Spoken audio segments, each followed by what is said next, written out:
Welcome to the Explainer. Look, we have all been there. You wake up, your face feels like a concrete block, and your first thought is, oh no, I've got a sinus infection. For a lot of us, just hearing that phrase triggers instant panic. We immediately picture dangerous bacteria, hardcore antibiotics, or even surgery. But today, we're going to break down the actual science of what's going on inside your head when you get sick. And I promise, by the time we wrap this up, you're going to look at that facial pressure in a completely different and way less terrifying light. Okay, so let's just kick things off with a massive shocker. Most sinus infections absolutely do not need antibiotics. I know, that sounds totally crazy, right? Because when your head is pounding and you're dealing with all that thick congestion, it feels incredibly severe. You just naturally assume you need the heavy-duty meds to knock it out. But the truth is, relying on symptoms alone can totally mislead you. To really understand why you almost certainly don't need those pills, we need to quickly go over what your sinuses actually are. So let's get into Section 1, Inside Your Sinuses. To get what's really happening, we have to take a look inside your skull. Honestly, your body is just unbelievably efficient.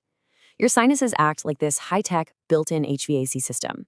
They're basically just these small air-filled spaces tucked behind your cheekbones and forehead, connected to your nasal passages by these teeny tiny little openings. And their job is absolutely crucial. They take the raw air you breathe and prep it for your lungs. So by the time that air actually reaches your chest, your sinuses have warmed it up to body temperature, cranked the humidity up to nearly 100%, and filtered it. It's this beautiful, continuous exchange of air and mucus. Now let's take a super scary sounding medical word and completely defang it. Sinusitis. It sounds so intense, right? But think about a normal run-of-the-mill cold. A virus gets in and your nose gets inflamed. Well, here's the secret. If the lining of your nose gets inflamed, the lining of your sinuses gets inflamed right along with it, which means almost every single viral cold causes temporary sinus inflammation. And medically speaking, that is all sinusitis actually is. It's just a perfectly normal, non-dangerous physical reaction to a virus. So hearing that word should never make you panic. Inflammation by itself is just your body doing its job. All right, moving right along to Section 2, viral versus bacterial infections. So if inflammation is just a normal Tuesday for your immune system, how does a standard cold turn into a nasty bacterial problem? Well, it all comes down to a mechanical failure. Remember those tiny drainage channels we just talked about? The whole system breaks down when the drainage stops. Step 1, the viral swelling blocks off those tiny exit doors. Step 2, because the exit is blocked, all that mucus gets trapped inside a dark, warm, closed space. And then Step 3, once that fluid is trapped, bacteria finally have the ultimate breeding ground to start multiplying. That specific chain of events is exactly how a basic viral problem morphs into a bacterial infection. This is where people get super confused. How do you actually know when it's bacterial? Nasal congestion all by itself? Nope, not bacterial. What about that really gross neon green or yellow thick mucus? We've all been trained to think that's the ultimate warning sign, right? Actually, no. Colorful mucus is completely normal during a regular viral cold. But a dull, deep facial pain? Now that absolutely points to something more serious. I really want to emphasize this distinction. Pain. Not just annoying pressure, but true, deep facial pain. Knowing the difference between the two is the literal key to figuring out if things have gone sideways. Specifically, if you have this deep ache in your face that gets noticeably worse when you bend forward, like, say, when you lean over to tie your shoes, that is a huge clue that you might actually have a bacterial issue on your hands, instead of just normal viral swelling. Let's keep rolling with Section 3, debunking sinus myths. Okay, time to tackle the biggest myth of them all, antibiotics. So many of us think, hey, if I take them early, I can nip this in the bud. But the science says the exact opposite. Taking antibiotics when an infection is strictly viral literally does nothing for you, zero. But worse than that, it actively increases bacterial resistance. Meaning, if you ever do get a real bacterial infection down the road, treating it is going to be a total nightmare. Taking antibiotics just in case isn't playing it safe. It's a trap that can really mess with your future health.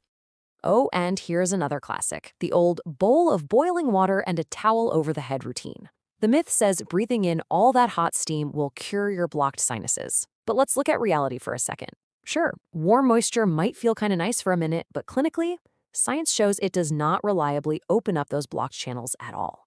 And even worse, leaning over scalding hot water is a massive burn hazard, especially if we're talking about kids. It is absolutely not worth risking a trip to the ER for a home remedy that doesn't even fix the blockage. Okay, so for ditching the sketchy steam bowls and skipping the unnecessary antibiotics, what actually works? Well, honestly, the answer is delightfully boring.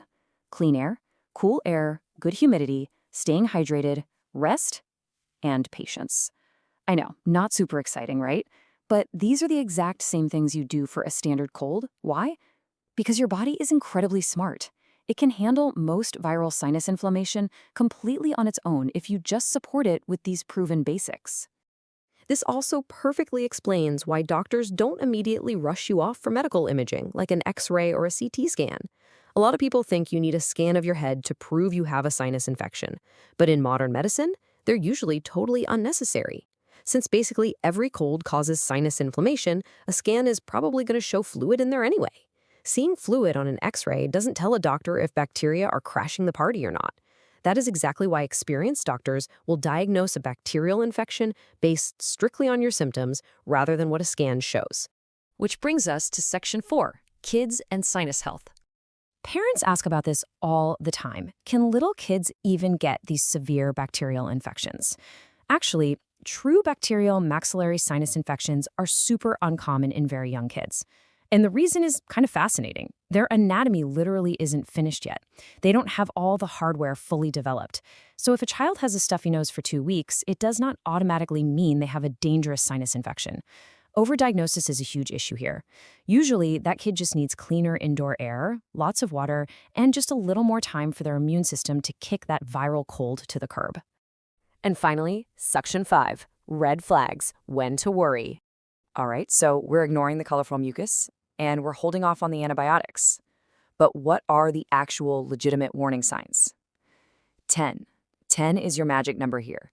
10 days of persistent symptoms without a single sign of improvement is your very first benchmark. If you've been miserable for over a week and a half and you aren't feeling even a tiny bit better, that is the moment you should absolutely go get a professional medical evaluation. To make it super easy, here is your medical red flag checklist. These 4 specific scenarios are when you need to pay attention. 1, like we just said, symptoms lasting more than 10 days with no improvement. 2, severe facial pain. Again, true pain, not just pressure. 3, a high fever. And 4, this very specific pattern. You start to feel better, you think you've beat the cold, and then bam, you suddenly crash and feel way worse. That double sickening effect, that's a huge red flag that a viral cold has opened the door and trapped bacteria have moved in. At the end of the day, you shouldn't have to live in fear every time you get a stuffy nose or feel a little pressure in your cheeks. Most of the time, it's just your body's amazing climate control system doing exactly what it's supposed to do. The whole trick is just understanding the difference between a totally normal viral response and a legitimate red flag. Because once you know that, the whole concept of a sinus infection becomes infinitely less scary. So next time your face feels like a balloon, ask yourself, are you going to panic? Or are you going to listen to what the science is actually telling you?